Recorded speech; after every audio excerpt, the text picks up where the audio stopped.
दोस्तों स्वागत है आपका इस नए लेक्चर में। देखिए, हमको करंट दी हुई है अल्टरनेटिंग करंट, और हमसे कहा जा रहा है कि इसकी एवरेज वैल्यू एक साइकिल के लिए पता करो। तो हमको करंट दी हुई है I equal to I naught sine of omega t, और कहा जा रहा है कि इस करंट की एवरेज वैल्यू एक चक्कर के लिए बताओ, एक साइकिल के लिए। तो किसी भी चीज का आपको एवरेज निकालना हो, फिजिक्स में, केमिस्ट्री में, मैथ्स में, बायोलॉजी में, कहीं पर भी, तो एक एवरेज का मैं आपको यूनिवर्सल फॉर्मूला बता रहा हूँ, इसको फॉलो करिए, आपका हर सवाल लगेगा। देखिए, मान लीजिए आपको करंट का एवरेज निकालना है, तो पहले आप लिख लीजिए करंट आई, लिख लिया आपने। अब आप इसको किसी के रेस्पेक्ट में, समय के रेस्पेक्ट में या संख्या के रेस्पेक्ट में सॉल्व करेंगे। तो जिसके रेस्पेक्ट में सॉल्व कर रहे हैं उसके बगल में लिख लीजिए dt, मतलब करंट आई लिखिए, इसके बगल में dt लिखिए, और इसी dt के इंटीग्रेशन से यहाँ डिवाइड कर दीजिए, और लिमिट ले लीजिए जहां से जहां तक कहा जा रहा है। जैसे एक चक्कर के लिए तो टाइम हो गया 0 से t, आधे चक्कर के लिए तो 0 से t/2। तो जब ये 0 से t/2 होगा तो ये भी 0 से t/2 होगा। जैसे मैंने एक फॉर्मूला लिखा है आई एवरेज एक साइकिल के लिए। अब मान लीजिए आपके एग्जाम में आया फॉर हाफ साइकिल, तो आप भी मतलब आपको इस प्रोसेस में कोई चेंज नहीं करना है, बस जो लिमिट है 0 से t, इसी को कर देना है 0 से t/2। तो पूरा प्रोसेस इंटीग्रेशन सेम रहेगा और आपका आंसर जो आना होगा वो आएगा। आपको उसकी टेंशन नहीं लेनी है कि क्या आएगा, सॉल्व करेंगे तो अपने आप आंसर आएगा। प्रोसेस में कोई अंतर नहीं है, केवल लिमिट बदलेगी। चलिए हम लोग इसको सॉल्व करते हैं एक चक्कर के लिए। तो पहले आप लिखेंगे आई, क्योंकि इसका आपको एवरेज निकालना है, dt 0 से t और यहाँ पर 0 से t।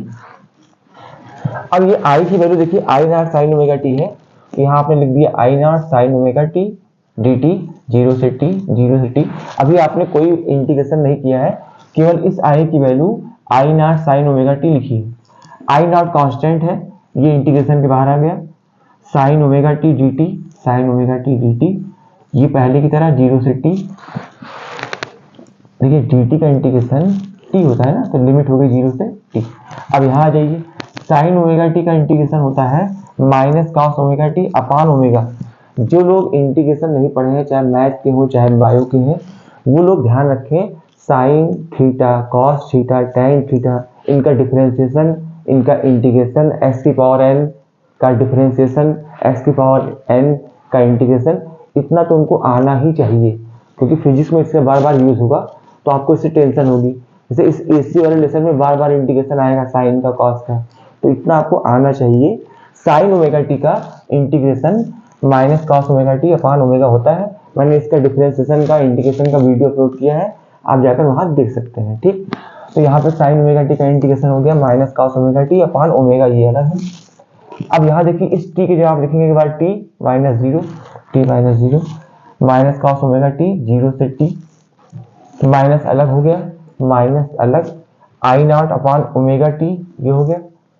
अब कॉस ओमेगा टी यहाँ बचा। अब आप एक बार इस अपर लिमिट टी को यहाँ लिखेंगे, तो कॉस ऑफ ओमेगा टी हो गया, माइनस, अब इस लोअर लिमिट को लिखेंगे, माइनस कॉस ऑफ 0 हो गया। Cos omega t cos 2 pi होगा। कैसे? Omega is defined as angle rotated per unit time.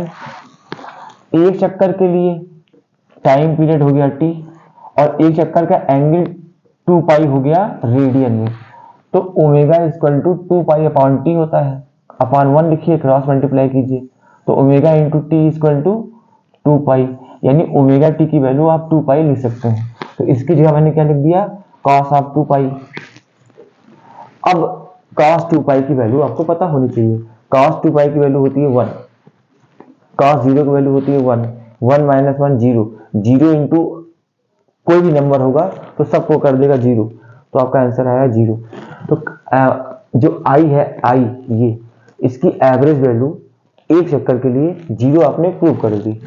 अब आपको मैं एक टास्क दे रहा हूं कि मान लीजिए कहा जाता पॉजिटिव हाफ के लिए, तो आंसर आता आई नॉट इंटू 2 अपान पाई। तो उसको आप कैसे सॉल्व करेंगे, लिमिट 0 से t/2, तो यहाँ लिमिट हो जाएगी 0 से t/2, ऐसे यहाँ भी 0 से t/2 सॉल्व करेंगे, यहाँ पर अपान 2 आएगा, ये cos पाई हो जाएगा, ये cos 0 रहेगा। cos पाई की वैल्यू -1 होती है, आप सॉल्व करेंगे तो आपका 2 आई नॉट अपान पाई आएगा। ओमेगा टी की वैल्यू 2 पाई होती है। एक बार आप सॉल्व करके देखिएगा, थैंक्स फॉर वॉचिंग।